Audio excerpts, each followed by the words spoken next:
with your work ethic, just go to city college and then to jail and then back to city college, and then maybe you'd learn to pull yourself up and not expect everybody to do everything. In the name of the Father, and of the Son, and of the Hello Holy and welcome back to Boy Party's 25 for 25, where I count down the 25 best films of the century so far. We're almost done with the list, folks. We're at number 4. It's Greta Gerwig's 2017 film, Lady Bird. It is a magnificent film. It's a very humble film. It's very short. It's very focused and concise. It is nothing like the epic breadth of the Lord of the Rings trilogy that we discussed last week, or indeed some of the films to come on this list, but it is a perfect movie, and it has earned its place high on this list. It has aged remarkably well in the 8 years since it was released. I feel that in many ways it is the film of a generation. It is certainly a film that defines a certain generation of American filmmaker, that Greta Gerwig has become in many ways the face of, along with one or two others, but it is symbolic, I think, on this list of a kind of certain generation of millennial filmmaker, the stories that they were telling, the stories they were telling about their generation. It's an early 2000s period piece, which is very notable. I think it captures life in the early 2000s in a way that people who were coming of age during that period feel very strongly is accurate to the extreme. I am a little bit younger than the characters, certainly good few years younger than the characters depicted in this film. I would have been, 6 years old-ish when this film was set, and the characters in this movie are in high school. But I do get it. I get what people who are a little bit older than me are talking about when they say that this film absolutely pinpoints a certain feeling. And I said a lot of this when I talked about Boyhood, that movie does kind of it runs through the 2000s and the early 2010s, and it hits on certain benchmarks that I saw from my own life. But that doesn't make a film inherently good, that it, reminds you of your own life. But I think what Lady Bird does is it communicates a certain inner struggle that many of us maybe live with, that are this age depicted in the film and younger. And it does so in a way that is upbeat, that is funny, charming, not overly dour or kind of this movie is incredibly warm and kind in a way that I feel like is almost unprecedented in an American film.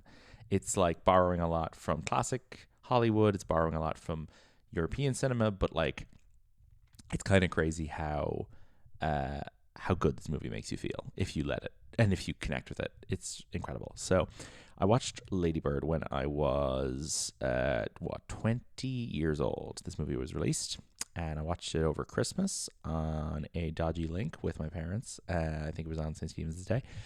So saw it at home before I saw it in a cinema, and I didn't have very high expectations. I was, to my shame, quite a cynic about Saoirse Ronan up until this point. I did not get the hype. I had yet to see her in anything where she had really impressed me, and, ultimately I kind of chalked that down to I'd only watched her in crap. I had seen her in stuff like The Lovely Bones and City of Ember and The Host, and I hadn't seen any of her pretty good performances from early in her career, like Atonement and Hannah, and this was a revelation. I couldn't get my head around it. I was like, oh my god, 180 on Saoirse Ronan. What a great performance. I think the American accent does her a lot of good in terms of bringing out some interesting mannerisms in her that she doesn't necessarily have when she plays Irish characters or British characters. As a result, I think all of her best performances are when she plays Americans, and specifically the two Gerwig movies, this and the equally brilliant Little Women, which would have had a very strong argument for this slot on this list. But I had to choose one, and I went with the one that kind of brought Gerwig's brilliance as a filmmaker to the world rather than the one that builds upon it. I thought that felt like the more honest choice, but Little Women, 5-star movie, would have been very happy to include it on the list if I had to. But yeah, I couldn't believe how good Saoirse Ronan was in this, and I couldn't believe how well directed this film was, considering it's directed by someone I was more familiar with as an actor, who I never had particularly strong feelings about Greta Gerwig as an actor. And frankly, the last thing I had kind of recognized her as being in at the point this came out was the failed How I Met Your Father pilot for CBS. I had not seen Frances Ha. I had not seen the Noah Baumbach stuff before this came out. So I had kind of just been checked out of what she was up to. All the Baumbach films I hadn't really gone near. In the years since, I have fallen in love with those films and with his work and with her work as an actress. I feel very differently about all the people involved in this. But this was, when I was 20, a really big deal for me. That Gerwig and Ronan and all these people had brought something so marvelous to the screen.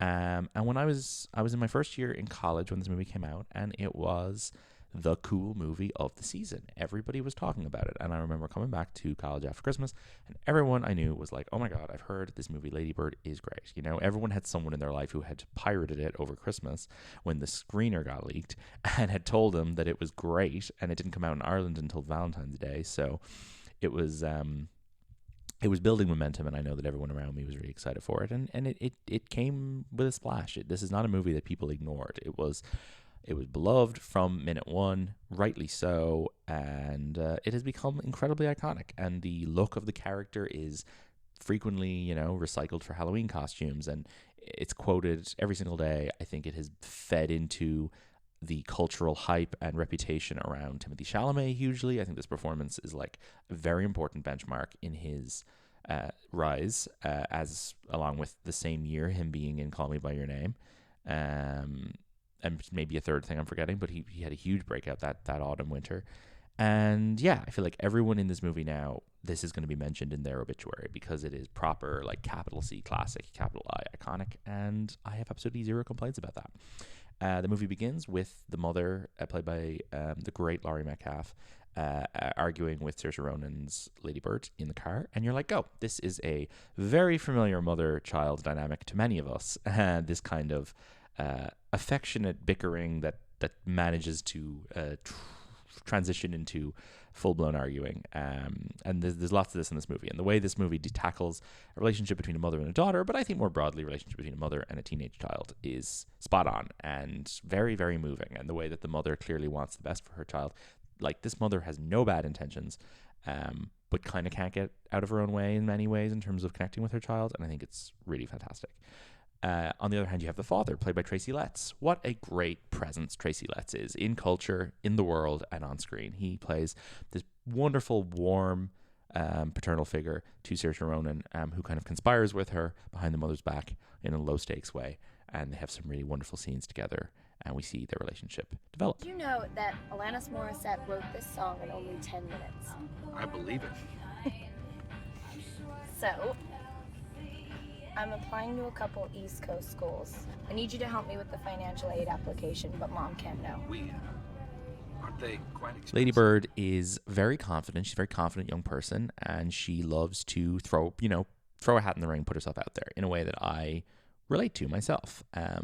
I can't pretend I've ever been a person who is shy or afraid to, jump at opportunities. And one of the big things she does in this movie is that she runs for student council with funny posters, and that's something that I did. And anyone who knows me for many years will remember my Out with the Old, In with the Lou campaign in secondary school that would later become a full-blown university student union campaign with the same slogan. And then I ended up in a job for a year as a result of it on a students' union. So this is like this kind of bullshit, like self-promotion that Lady Bird is into is very much my thing. And I really relate to her kind of delusional confidence. It's great. But she goes and decides to be in the school musical, even though she has no real experience with that kind of thing. And there she meets Lucas Hedges, who is one of the two fantastic boyfriend characters in this movie. Their relationship is lovely to watch, until it kind of falls apart. And I know that, as I said, I was in my first year of college around the time this movie came out, and this certainly reminded me of, I guess, some experiences I was having that year in a vague way. And I found this all very, very moving when I first saw this. And Lucas Hedges is fantastic in this role, as always. That's our star. You can touch my boobs, right? I know. It's just that I respect you too much. The play is being directed by one of their sort of teachers in school. He's a priest, I guess. One of many great character actors who pops up in this movie. You have people like Lois Smith. You, of course, have the aforementioned Laurie Metcalfe and Tracy Letts. And then you have the fantastic Stephen McKinley Henderson, who has one of the film's best lines. They didn't understand it. She finds out that Lucas Hedges' character is, gay, or at least is interested in men, and the relationship ends. She moves on to a cool rock star boy played by Timothee Chalamet, who introduces himself in iconic fashion. He is in this really cringy band. He is a cringy guy, but he is pretty cool, and Timothee Chalamet always brings incredibly strong level of charisma to the screen. And she is having her first sexual experience with him, but doesn't go quite as she intends. Virginity to Cassie Duvall. Excuse me? You said you were a virgin. I didn't, because I'm not. And I haven't lied in 2 years. Oh, Jesus. Yeah, I probably slept with like 6 people. You don't even know if it's 6. The relationship with the parents and the friend, played by Beanie Feldstein, are just as important here as the relationships with the boyfriends. This is not a romantic comedy, first and foremost. It's like a movie about every facet of growing up. And there's a lot of stuff with the parents that is very, very, rooted in class consciousness, class self-consciousness, and some of the kind of shame, I suppose, that Lady Bird experiences. Like, there's a number of times where it's referenced that she is from the, quote, wrong side of the tracks, and her parents are these kind of white working class people. Just about kind of the dad works in computers. He's past his sell-by date. He's not getting promoted. In fact, he loses his job. And the idea, I think, is that she is in school with people who are a little bit wealthier than her, and have nicer houses on the right side of the tracks. And I get this. It's a really powerful feeling that's communicated in the film. And there's a whole subplot where she befriends a rich girl and pretends she lives in her house and all this. But there's a beautiful scene where she is going to help her dad prep for a job interview, and then they realize that her brother, the son, is actually interviewing for the same job as his dad, and the dad does not wait a single second before he wishes his son luck, and it's very, very lovely moment. Hi, son. Wait, what are you doing here? Well, I guess we're going for the same job then. Looks like it. Go get him. The best friend character cannot be overstated how important Beanie Feldstein is to this movie. Someone I'd never seen in a film before this. She obviously had a career breakout later with stuff like Booksmart, which is nowhere near as good as this, but she is so great in this film. I think her as a kind of a often overlooked, less confident best friend character, what an important role to include in this. Like, Lady Bird has so much charisma, she has so much personality, she has so much confidence, that's all great. But like, the Beanie Feldstein character is the balance. She is the person who can't quite reach that level of confidence, and she's obviously got insecurities and confidence issues, and a lot of this comes out when her and Lady Bird's friendship kind of comes to a halt. And then there's this magnificent reunion at the end when Beanie Feldstein isn't going to go to prom. Lady Bird goes to her house to comfort her. There's a lovely moment before the Dave Matthews Band song Crash Into Me starts playing, which is used so well in this film. What happened? Nothing, really nothing. Why are you crying? Just cry. Some people aren't built happy, you know. And at the end of the movie, Lady Bird goes to New York to college. She gets to fulfill her dream of being the cool city girl and no longer being stuck in Sacramento, which is where this is at. And yeah, it's great. I mean, as someone, as I said, I've said it already a few times, as I was starting college, when this movie came out, I had moved to a big city on my own. I find the ending of this movie really, really works for me. She tries approaching this boy at a party. It goes wrong. She ends up vomiting everywhere. And then she calls her parents and thanks her mother on the phone. It's marvelous. And this movie is perfect. It was nominated for a lot of Oscars. Best Picture, Best Actress, Best Supporting Actress. Does not win any of those. Very, very unfortunate.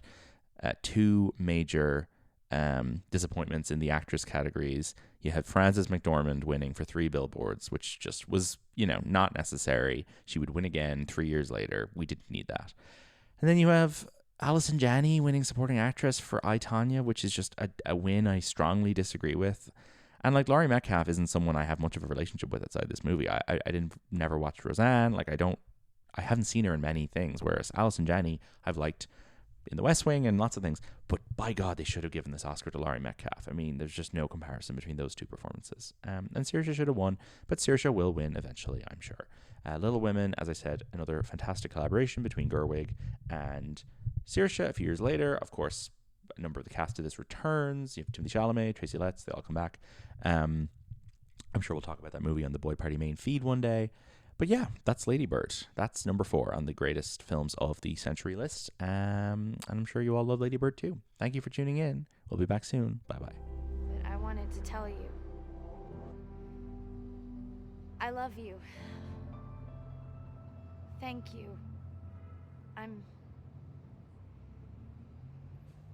Thank you.